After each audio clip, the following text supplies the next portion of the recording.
ខ្ញុំនៅតែមានទំនុកចិត្តខាង clinic ព្រោះដោយសារគាត់បានមើលថែហើយនឹងថែទាំសុខភាពមាត់ធ្មេញខ្ញុំតាំងពីថ្ងៃដំបូងរហូតមកដល់បច្ចុប្បន្នគឺជួគាត់ប្រេះរវល់កស៊ូអីគឺតាក់ទង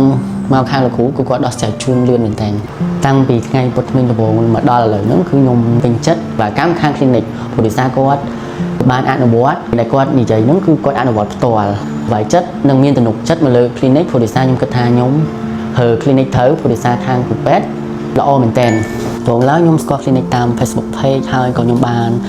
ដូចជាតាក់ទងតាម Telegram សួរព័ត៌មានពីខាងពីការពុតធ្មេញហើយក៏ខាងគ្រូពេទ្យគាត់ផ្ដល់ព័ត៌មានខាងបើសិនចង់ច្បាស់យើងអាចប្រឹក្សាជាមួយខាងគ្រូពេទ្យផ្ទាល់បានដោយអត់គិតថ្លៃ